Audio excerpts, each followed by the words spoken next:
Firstpost and you're watching Vantage with me, Palki Sharma.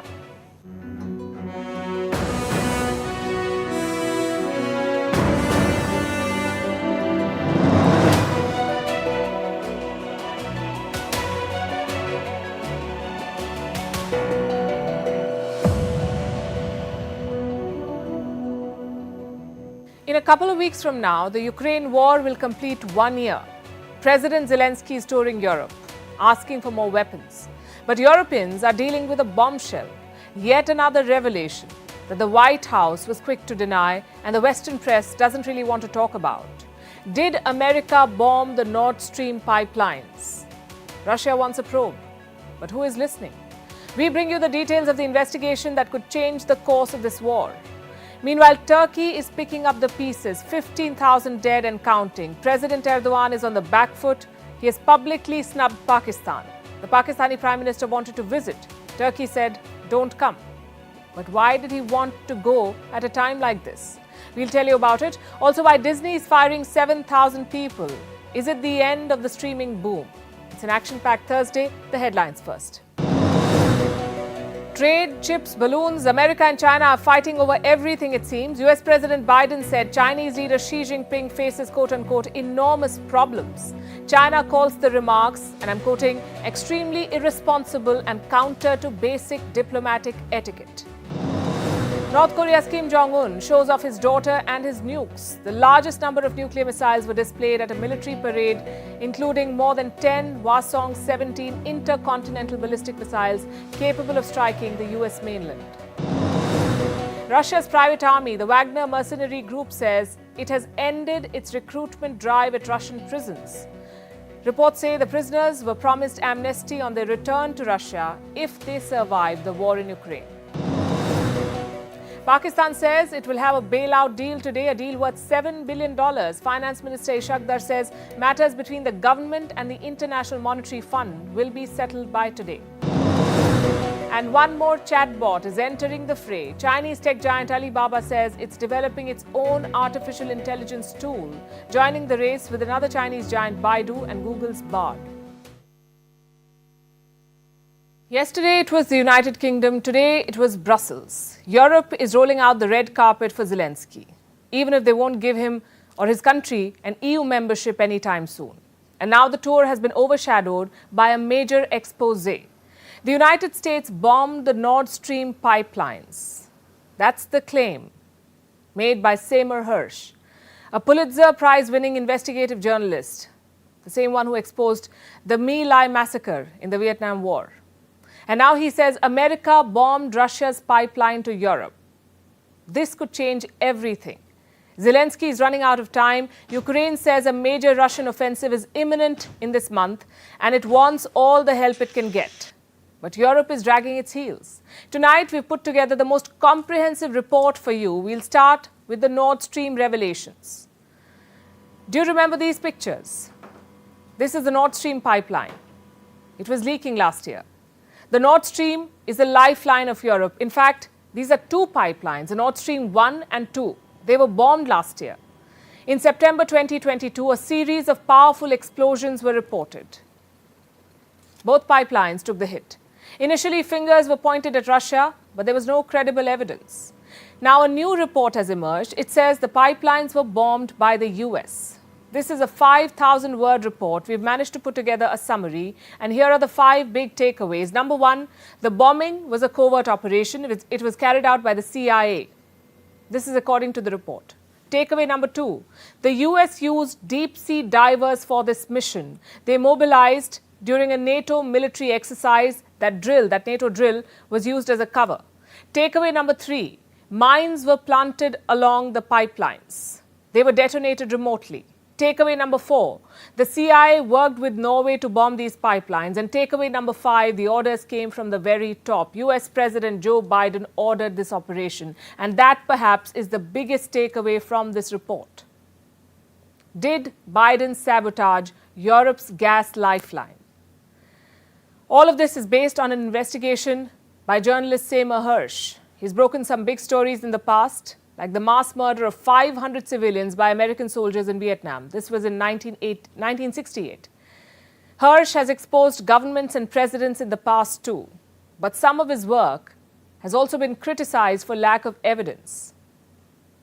What about this latest report? Does he have evidence this time? Washington says he doesn't. The US government has rejected the report. They're calling the claims preposterous. The US State Department issued a statement. I have a copy with me, and this is what it says. I'm quoting, "The idea that the United States was in any way involved in the apparent sabotage of these pipelines is preposterous.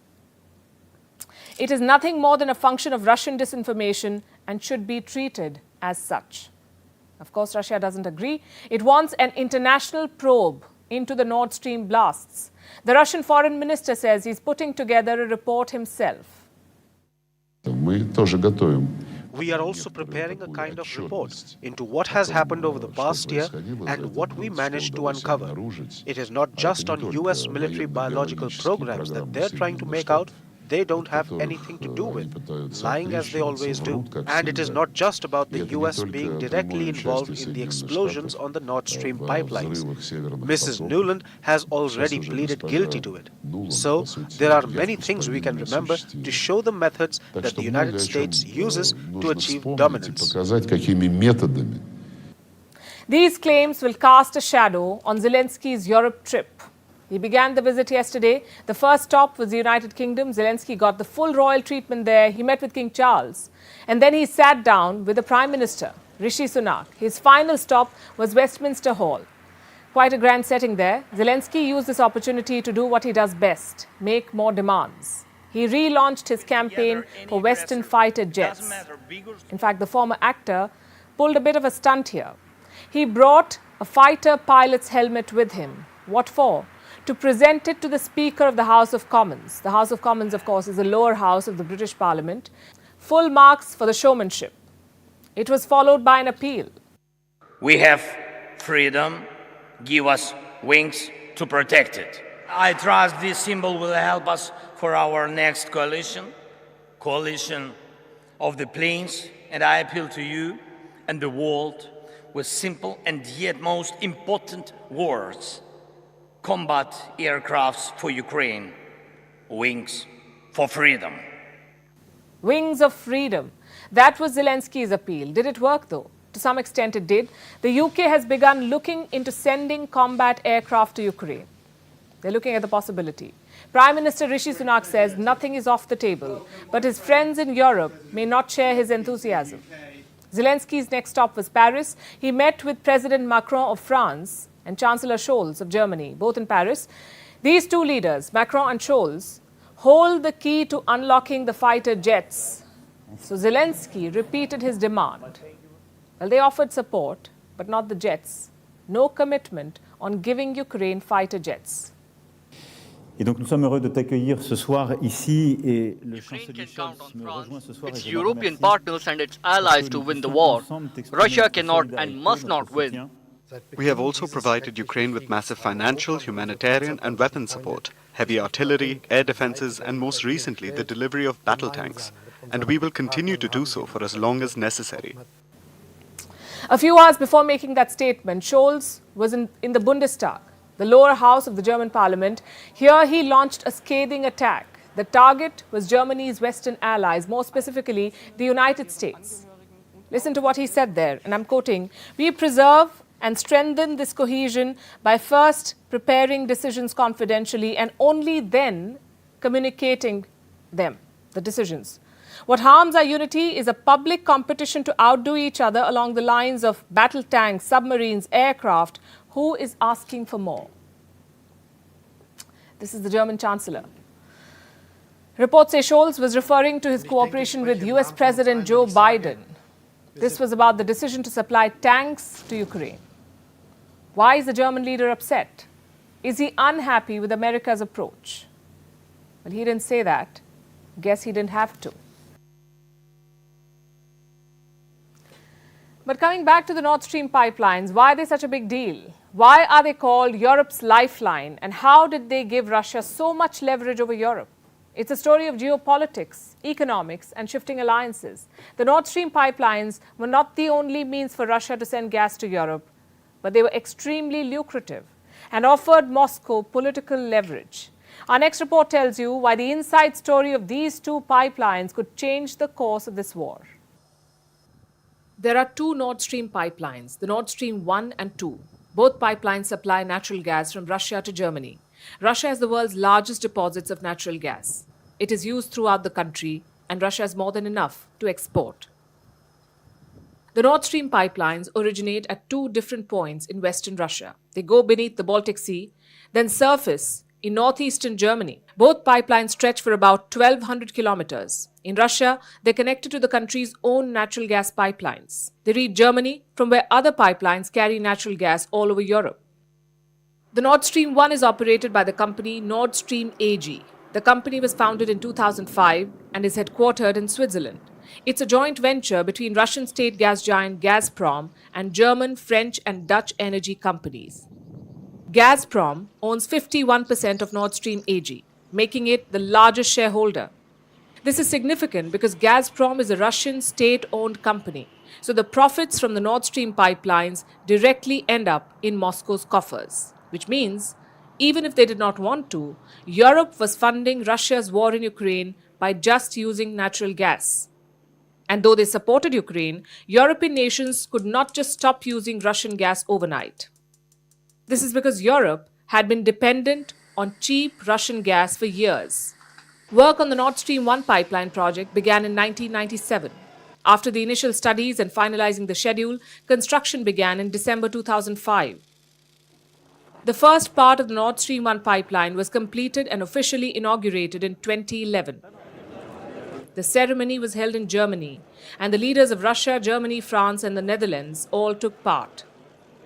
This heralded the era of cheap Russian gas in Western Europe. Germany, in particular, became increasingly reliant on it. Before the war in Ukraine, Germany depended on Russia for 55% of its gas. About 35% of all Russian gas to EU members came via this pipeline. The nominal capacity of the Nord Stream 1 was 55 billion cubic meters per annum. In 2021, the pipeline transported more than 59 billion cubic meters of natural gas.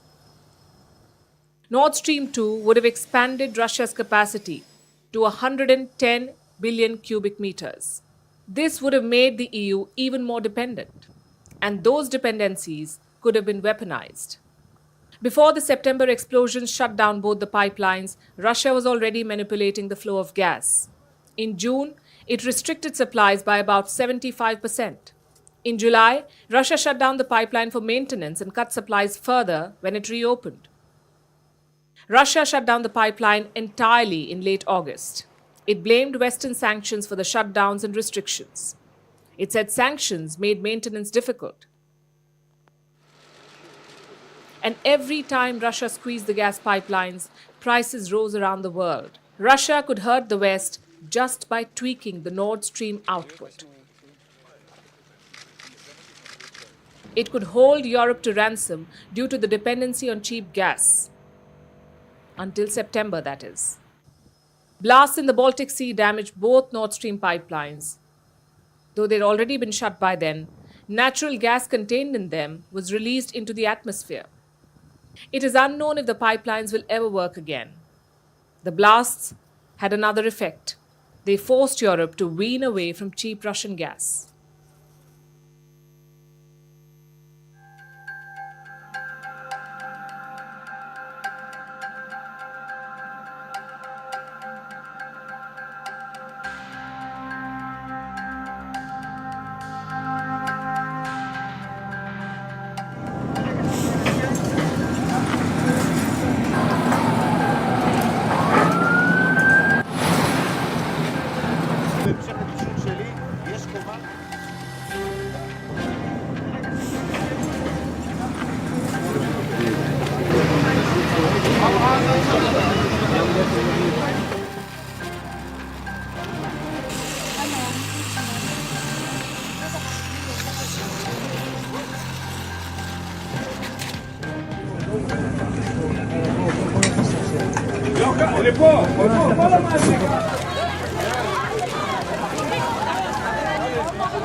יופי, יופי. תזרו על עליי. Someone alive. Say me if it's okay, okay?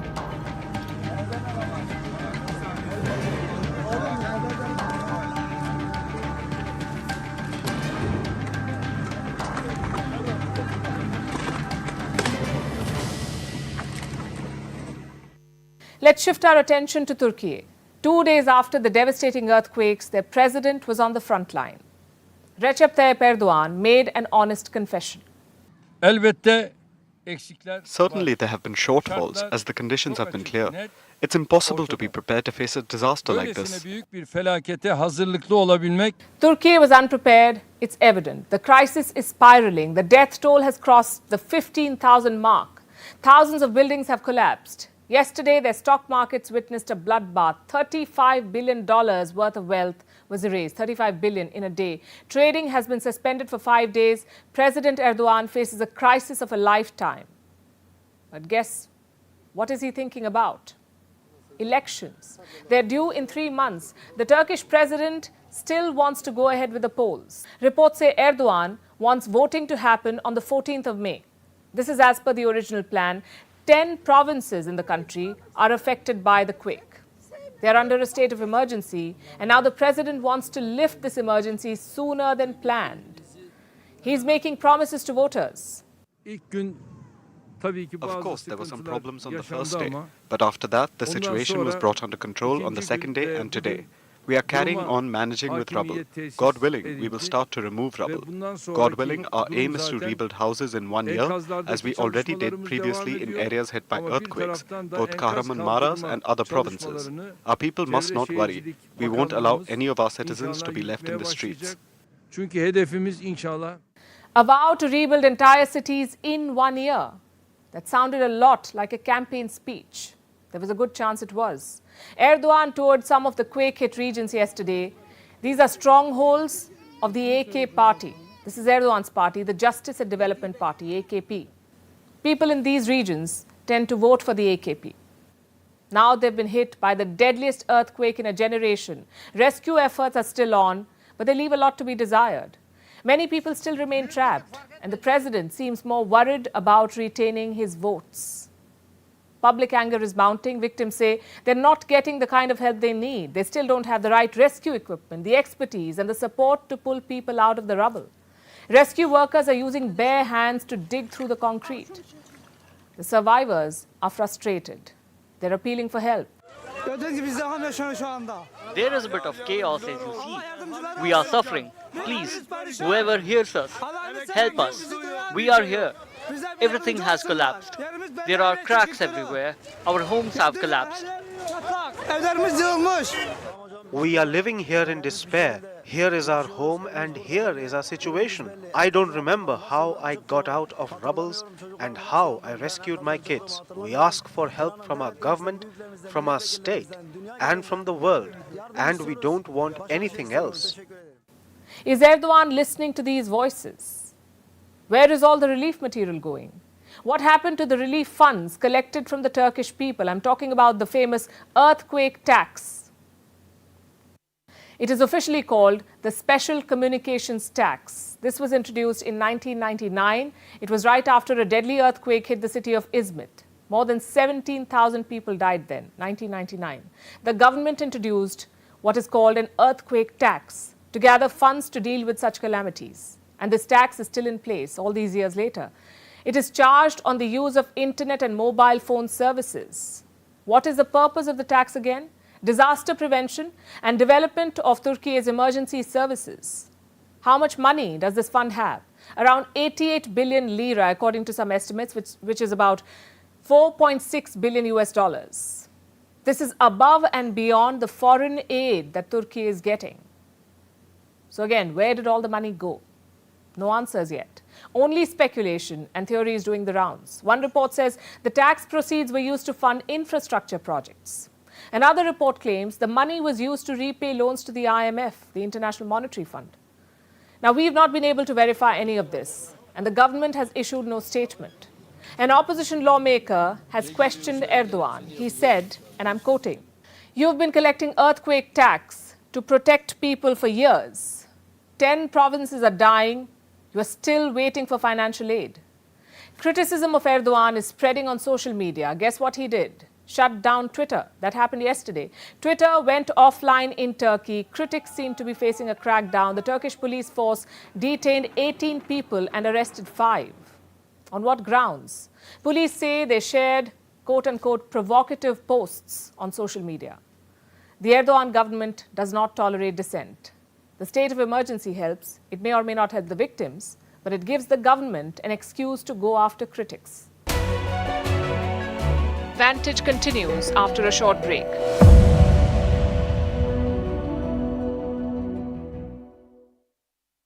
Country, and we did. Now, according to the United States, China's fleet of spy balloons have targeted several countries, including India. As per the Washington Post, the surveillance balloon effort has operated for several years now, partly out of the Hainan province, which is in the southern coast of China. They have collected information on military assets in other countries and areas of emerging strategic interest to China, including the Indo-Pacific, India, Japan, and of course the thorny issue of Taiwan. These surveillance airships are operated in part by the People's Liberation Army. They have been spotted over at least 5 continents.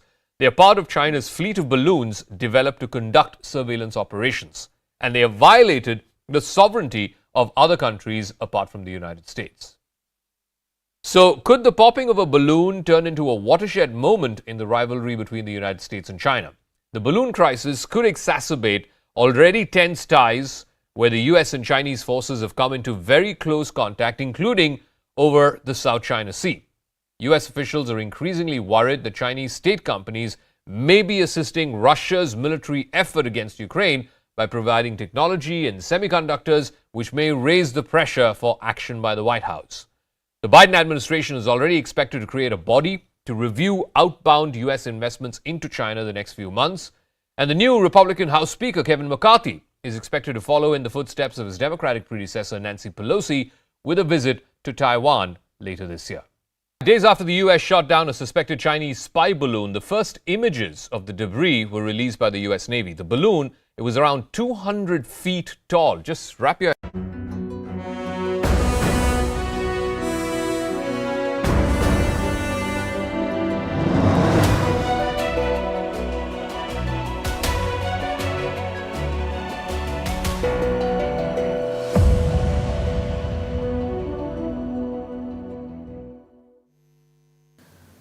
The government of Turkey has a lot on its plate, and that's an understatement. The last thing they want is to attend to guests. But who wants to pay a visit to Turkey at this time? The Prime Minister of Pakistan. He wanted to go to Ankara. The Turks have told him, no thank you, don't come now. Not sure what the Pakistanis were expecting, but they've got just what they deserved. This country sure has a knack for global humiliation. Pakistan had a big plan laid out, a full delegation led by the Prime Minister himself. Shehbaz Sharif was supposed to leave on Wednesday. With him, Foreign Minister Bilawal Bhutto Zardari and a bunch of senior officials. What were they going for? To show solidarity with Turkey, because that's what Turkey needs the most, the solidarity of Pakistan. Brought to it by a heavy delegation of the Pakistani government. Rescue and relief operations, well, they can wait. Pakistan thought Turkey would lay out the red carpet for its visiting delegation. The opposite happened. Pakistan was told to cancel the visit. Any guesses why? Because Turkey neither has the time nor the resources to entertain a Pakistani delegation at this point. Again, why were these leaders going in the first place? They said they wanted to personally express condolences, to stand in solidarity with Turkey. It makes no sense whatsoever. What Erdogan's country needs right now is help. Aid and resources, not a contingent of foreign dignitaries to entertain while its people remain stuck in the rubble. No wonder they asked the Pakistani Prime Minister to cancel his visit. They said they're quote-unquote busy in the earthquake rescue and relief operations. Well, that's quite a snub, and a public snub at that, from a country that has always sided with Pakistan. How is Pakistan taking it?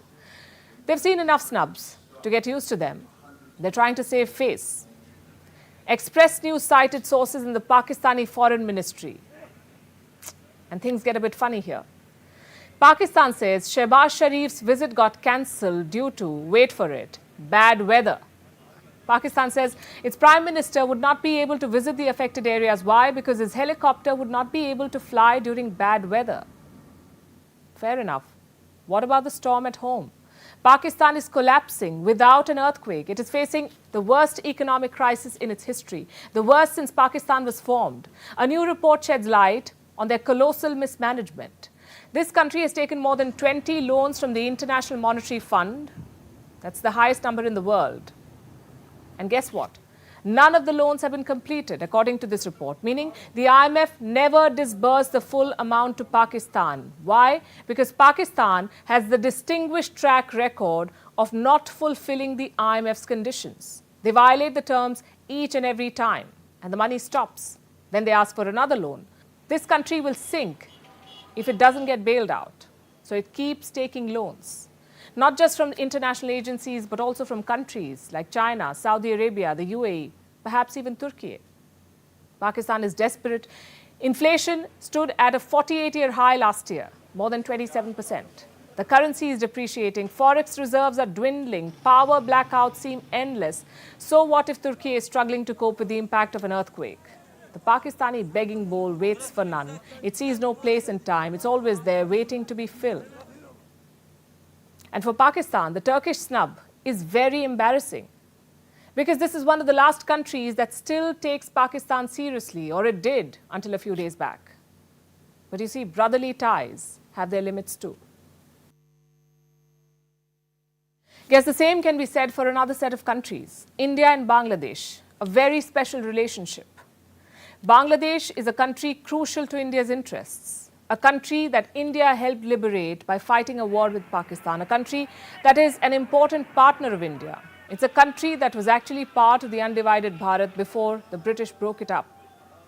So there were a lot of Hindus in Bangladesh. There still are. But the picture has changed considerably. In 1901, Hindus made up 33% of the population of what is now Bangladesh. 33%. Do you know what the number is today? 7.9%. Hindus constitute less than 8% of the population of today's Bangladesh. Where did the rest of them go? About 3 million Bengali Hindus fled to India during partition. But even after that, Hindus made up a significant chunk of Bangladesh's population. In 1951, they made up about 22% of the country's population. Back then, Bangladesh was called East Pakistan, and living under Pakistani rule was a nightmare for Bengali Hindus. Today's Bangladesh calls itself a secular country, but living in it is not exactly a walk in the park for Hindus. Bangladeshi Hindus are under constant threat. Their way of life, their temples, their scriptures, even their idols, everything has come under attack. On Sunday, 14 Hindu temples were vandalized in northeastern Bangladesh. The police say the attacks were orchestrated. At least 27 idols have been desecrated. These are idols which Hindus worship. Who orchestrated these attacks? Islamists. These are radicals suspected to be members of the Bangladesh Jamaat-e-Islami. What's the Jamaat-e-Islami? For starters, it's a group that traces its roots back to the Jamaat-e-Islami Pakistan.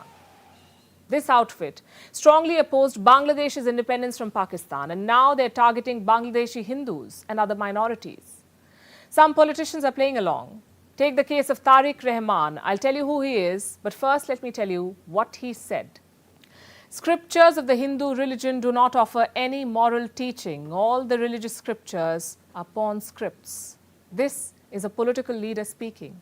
Tariq Rahman is an opposition leader in Bangladesh, a top aide of Nurul Haq Noor, the man leading the charge against the Sheikh Hasina government. Do you know who supports them? The Jamaat-e-Islami, the same organization whose members have been going on a rampage against Hindus in Bangladesh. Can you connect the dots yet? Radical Islamists are running a campaign against the Sheikh Hasina government, and caught in the crossfire are the Hindus of Bangladesh. By the way, this is not a new phenomenon. It's been going on for years, well, decades technically. Let me tell you about the recent cases though. In 2021, Durga Puja festivities turned bloody across Bangladesh. Houses belonging to Hindus were attacked. 7 people were killed. The atmosphere was so tense, they had to call off the Bijoya Dashami procession. Last month, a Hindu man's sweet shop was attacked by radicals. This happened in the Barisal area of Bangladesh. But this was hardly the most shocking part of the incident. The real danger to Hindus came after the attack on the sweet shop. Islamists threatened to make the area Hindu-free by killing all of them. One would expect the Bangladesh government to come down hard against all such elements, but that's not how it works. So far, the government has only reacted when an incident creates a social media storm. Hindus say the perpetrators are going unpunished. Criminal cases from the Durga Puja violence of 2021 are still pending. I have some data with me. Look at what this says. This is from just last year. 154 people belonging to religious minorities were killed in Bangladesh last year. 62 people from minority communities went missing. 39 women were raped. There were attempts on the life of more than 400 people from minority communities. They were left injured, but somehow some of them survived. Another 849 people were threatened. And these are just the registered or reported cases. Hindus are Bangladesh's second largest religious group. Yet they're living in fear. Fear that their houses will be torched, that they will be attacked, that their temples will be destroyed, and their gods defiled. Nobody should have to live like this, in constant fear. What's the Indian government doing about the violence against Hindus in Bangladesh? Well, not very much at the moment, at least not that we know of. New Delhi should push Dhaka to act.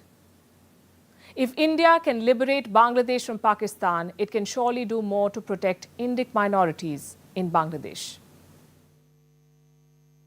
Meanwhile, Iran is flexing its military muscle. This week, it unveiled an Air Force base, an underground Air Force base codenamed Eagle 44.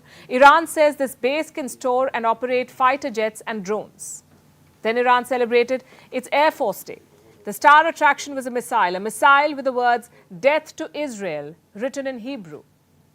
Iran is clearly upping the ante as tensions continue to rise in West Asia. Here's a report. On Wednesday, Iran celebrated its annual Air Force Day.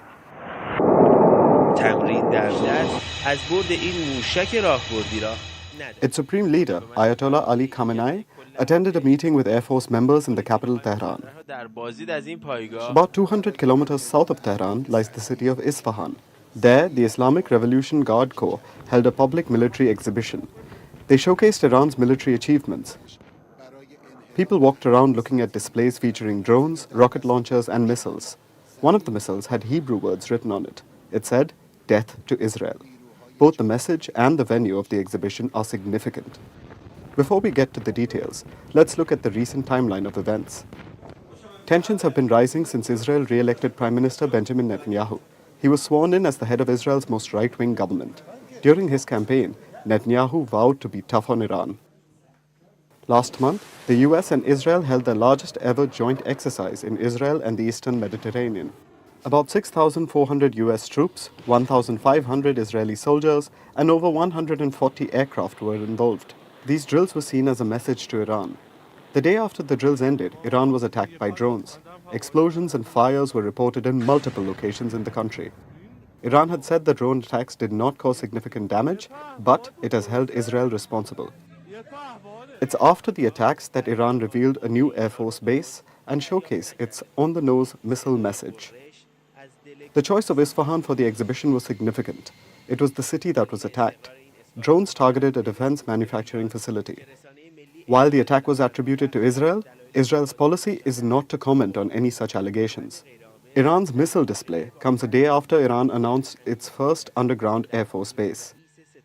The Eagle 44 base is built on one of Iran's mountains. The exact location hasn't been made public. Iran's state news agencies showed tunnels housing fighter jets. These include US-built F-4E Phantom II fighters, jets Iran had acquired before the 1979 Islamic Revolution, and Soviet-era Sukhoi Su-24 Fencer bombers.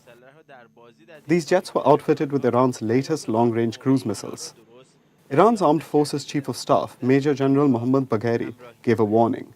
He said, "Any attack on Iran from our enemies, including Israel, will see a response from our many Air Force bases, including Eagle 44. Iran's aircraft squadrons may be aging, but they are secure. The location would mean they can survive bunker-buster attacks. They should be safe from drone sabotage missions as well. During a war, Iran can wait out initial assaults in its mountain base and then launch counterattacks across the region. But why would Iran reveal this Air Force base? Isn't it better to keep it a secret? Well, knowledge of the base's existence acts as a deterrent. It's something else for Israel and the US to think about if they're considering an all-out war.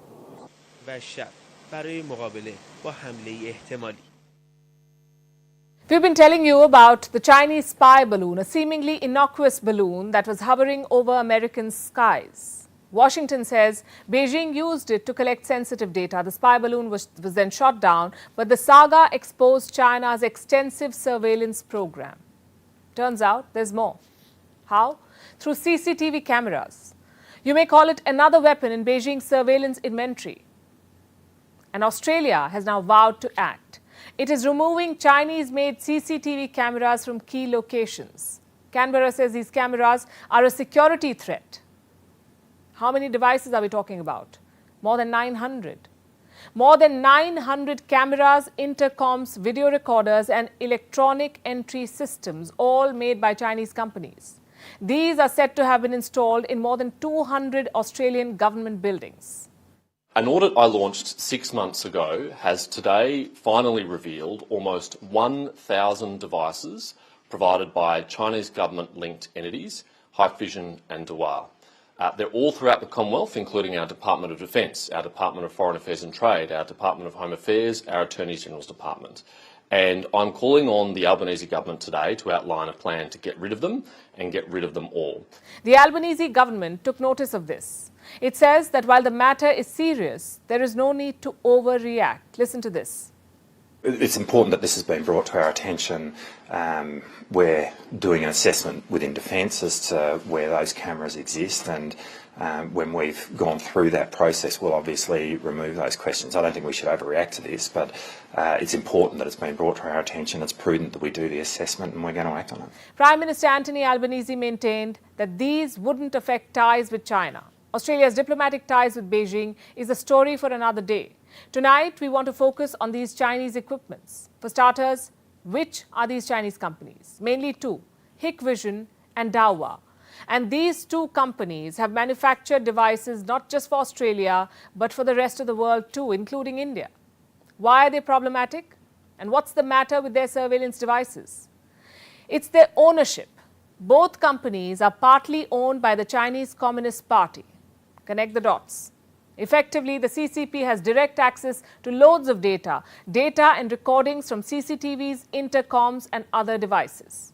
From government buildings to the streets. The CCP may well be watching. And Australia is not the first to wake up to this threat. The United States and the United Kingdom did the same last year. They said they did not trust Chinese companies, so they removed the cameras. And none of this is an exaggerated response. China's growing surveillance technology is a well-documented fact. Researchers have found plenty and more evidence to show China's aggressive push in this space. Experts say these companies are at the mercy of the CCP. Some even say that Beijing is investing money to build such technology, and they're practicing it at home. Look at the findings of this study. 8 out of the world's 10 most surveilled cities are in China. Chongqing tops the list. This city is covered with 2.58 million cameras. How many people live there? 15 million. So effectively, they have one camera for every 6 residents. And these are well-equipped machines. High-resolution cameras that can reportedly scan faces in real time.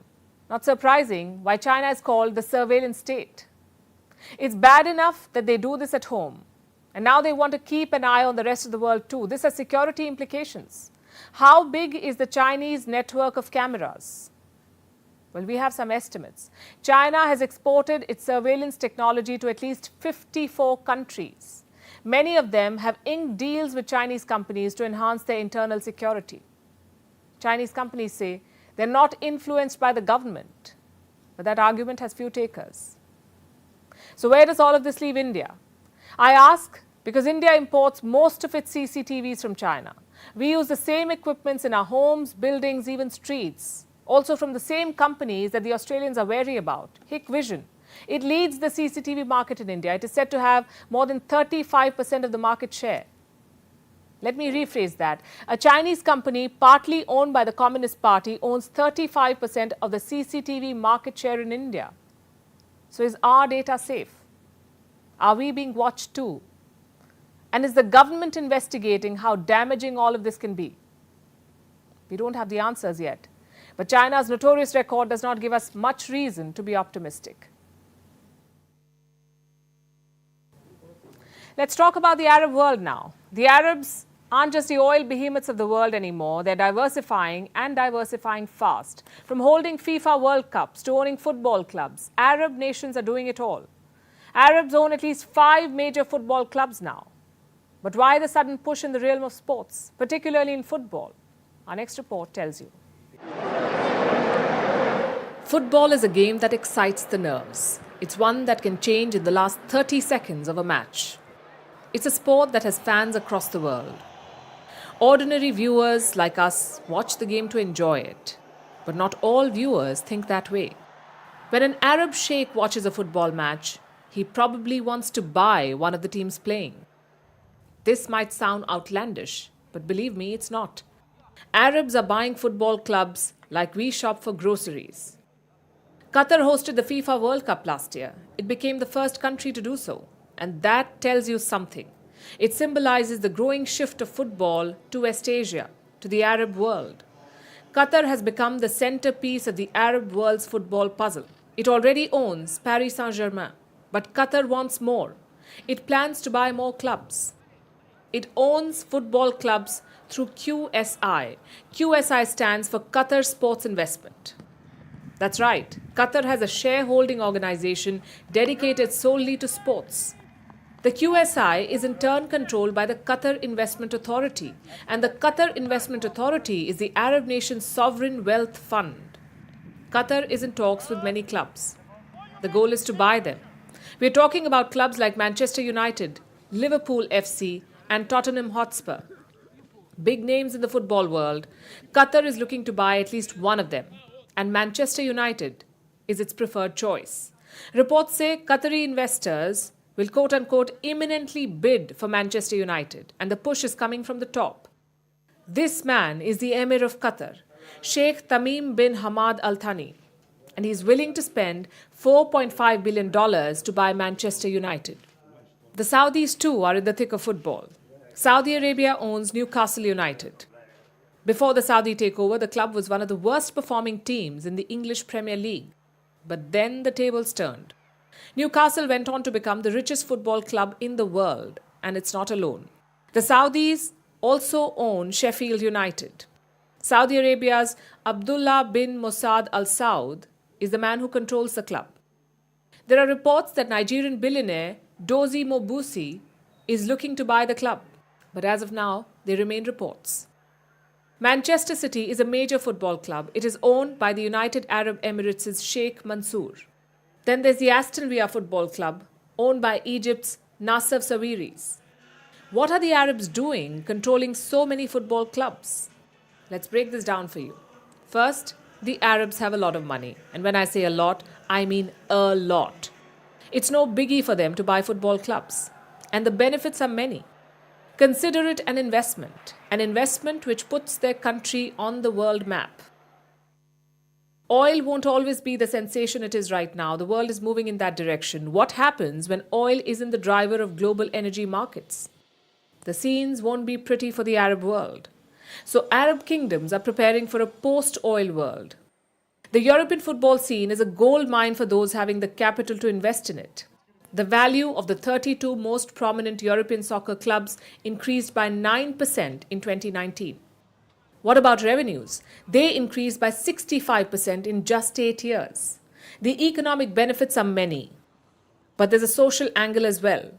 Controlling football clubs makes you part of an elite clique, and it helps the image of the country that you represent. Arab kingdoms have a lot of money, but many of them suffer from an image crisis. So they're making a major football push, trying to sports wash their country's image. What's sports washing? It's when countries use sports as a tool to improve their reputation. When Saudi Arabia took over Newcastle, thousands of the club's fans celebrated by waving the Saudi flag and donning Saudi attire. The takeover of football clubs is also a way for wealthy Arabs to park their money. But this is part of a larger strategic, economic and social plan, one that doesn't have oil at its center. Mass layoffs are sweeping big corporations. We've talked about this before. Some company or the other is making headlines every week. Meta, Microsoft, Alphabet. These are just some of the examples. But big tech is not the only target. The US media is facing massive job cuts too. Not to mention, it's happening amid economic gloom. And this period of media industry turmoil has claimed its latest victim, Disney, the world's largest entertainment company. Disney has made a serious announcement. Disney will cut 7,000 jobs from its global workforce. That's about 3% of its total staff, raising the question, is this the end of the streaming boom? Why is Disney letting go of 7,000 people? The company's CEO, Bob Iger, spoke about this. I do not make this decision lightly, he said. Well, we hope that is the case because this is surely a big decision. The biggest one yet since he returned as CEO in November last year. Positive changes have been seen after he retook the reins. Disney's revenue in the last quarter rose by 8%. Profits exceeded Wall Street expectations. The company's streaming division saw an improvement. Losses were down by $400 million. Then why the job cuts? Because Iger plans to attain sustained growth. Disney wants to streamline operations. It is cutting costs, $5.5 billion to be precise. That is the plan. And this explains the depressing announcement of layoffs. Disney is also scaling down its content operations. That will be another $3 billion in cost savings. What are content operations? For Disney, this means movies and television shows. They've been losing subscribers. In the last quarter, Disney lost about 2.4 million subscribers worldwide. And India contributed in a big way. The low-priced Disney Plus version in India saw a decline. But this story is not unique to Disney. Streaming services are struggling everywhere, it seems. Again, raising the question, has the streaming revolution peaked? Here is a clue. The pandemic and the lockdowns fueled an entertainment boom. People had more time. They wanted a distraction. So streaming services made big money. They saw record-breaking growth. Netflix added a record 37 million subscribers in 2020. Newcomer Disney Plus hit 100 million in 16 months. Do you know how long Netflix took to reach 100 million? A decade. Disney Plus did it in 16 months. But now the pandemic has ended and the streaming market is facing the perfect storm. Slower growth, more competition, and an audience returning to office. Binge watching has become a weekend affair again for most people. I'm sure you know what binge watching is. Watching content for a long time, binging on it. Usually an entire TV show in a single sitting. Sounds bizarre, but a lot of us were happily doing it, locked down in our homes. That was then. How much time do we make for TV now? If you dislike returning to your office desk, remember your streaming service dislikes it too.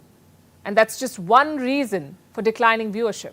The other is money, stretched household budgets. Providers understand that not all customers are financially equal. India is a classic example of this.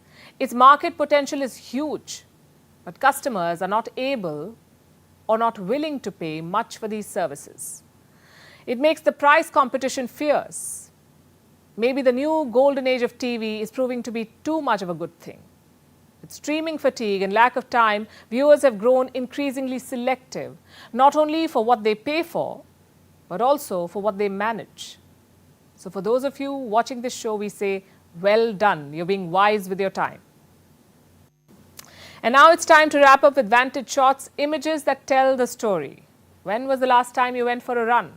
Well, here's some inspiration for you to go running tomorrow. A German athlete ran about 60 kilometers a day for 3 months, 6-0. He ran through deserts, beaches, rainforests and snowy mountains, covering over 5,000 kilometers. Goes on to show what a human body is capable of achieving. Valentine's Day is around the corner, and guess who is getting ready to make a killing? The flower growers of Colombia. They export their blooms to more than 100 countries.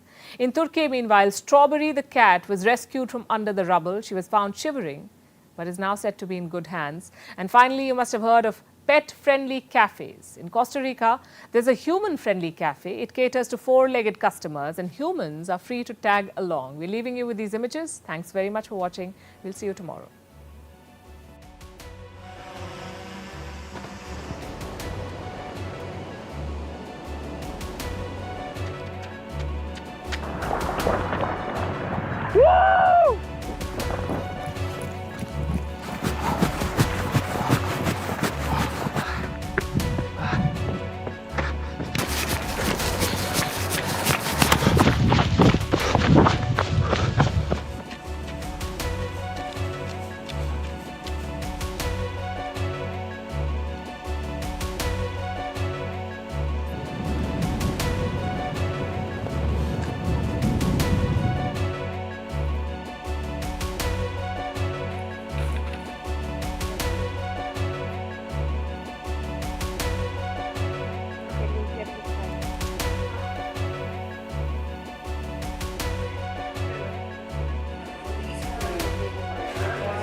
Çilek ismi onun. Çilek. Gel buraya. Gel burada tamam. Gel. Çilek merhaba. Tamam titriyor ya.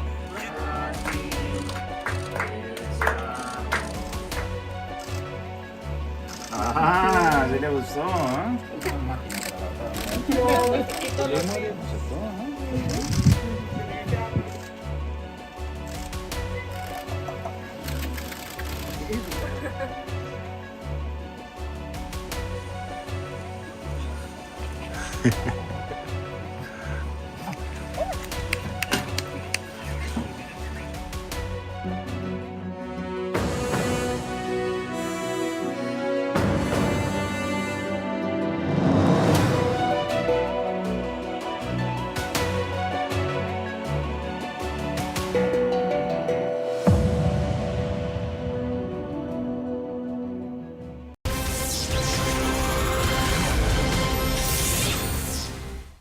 Hello and welcome to the late night edition with me, Ayushman Singh Jamwal. Breaking news coming in from Dausa in Rajasthan.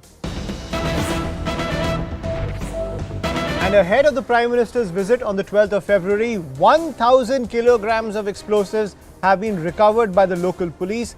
Dausa resident Rajesh Meena has been arrested with these explosives. Now 65 detonators, 360 explosive pellets and 13 connecting wires have been recovered by the police. The police are interrogating the suspect to figure out how he was able to procure so much explosive material. Remember, this is coming right ahead of the Prime Minister's visit to Dausa, which will take place on the 12th of February. First, let's listen in to the reaction coming in from the local police. अवैध mining में जो explosive प्रयुक्त होता है उसके संबंध में अभियान चलाया जा रहा था।